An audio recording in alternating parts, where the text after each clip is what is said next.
In Chapter 4, On Faith, you will read the astounding story of the organization of the giant United States Steel Corporation.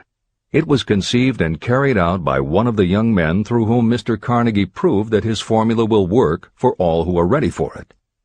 This single application of the secret, by Charles M. Schwab, made him a huge fortune in both money and opportunity. Roughly speaking, this particular application of the formula was worth $600 million. These facts give you a fair idea of what reading this book may bring to you, provided you know what it is that you want. Editor's comment. According to one method of calculation, through inflation alone, it would take approximately $20 in 2001 to buy what $1 would have bought in 1901. However, to find the contemporary equivalent value of $600 million is not simply a matter of multiplying by the increase in the cost of living.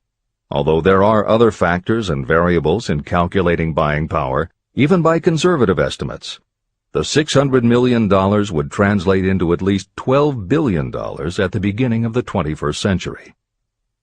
That's the end of the editor's comment. The secret was passed on to thousands of men and women who have used it for their personal benefit. Some have made fortunes with it.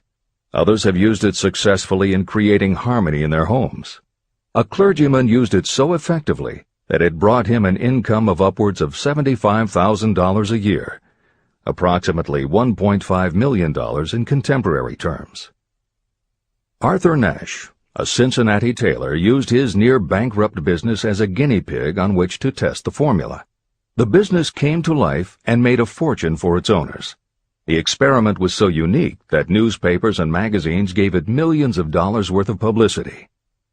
The secret was passed on to Stuart Austin Weir of Dallas, Texas. He was ready for it, so ready that he gave up his profession and studied law. Did he succeed? You'll read the answer in Chapter 6, Specialized Knowledge. While I was the advertising manager of the LaSalle Extension University, I had the privilege of seeing J.G. Chaplin, president of the university, use the formula so effectively that he made LaSalle one of the great extension schools of this country. The secret is mentioned no fewer than 100 times throughout this book. It has not been directly named, for it seems to work more successfully when it is merely left in sight, where those who are ready and searching for it may pick it up. That is why Andrew Carnegie passed it to me without giving me its specific name. If you are ready to put it to use, you will recognize this secret at least once in every chapter, but you will not find an explanation of how you will know if you are ready. That would deprive you of much of the benefit you will receive when you make the discovery in your own way.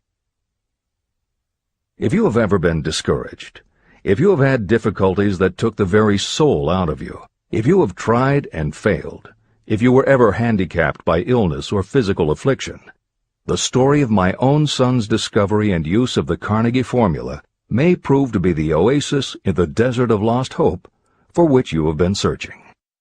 This secret was extensively used by President Woodrow Wilson during the World War, and by President Roosevelt during the Second World War. It was passed on to every soldier in the training received before going to the front. President Wilson told me it was a powerful factor in raising the funds needed for the war. A peculiar thing about this secret is that those who acquire and use it find themselves literally swept on to success.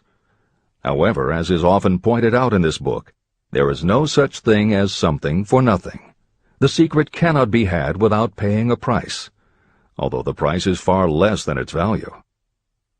Another peculiarity is that the secret cannot be given away, and it cannot be purchased for money.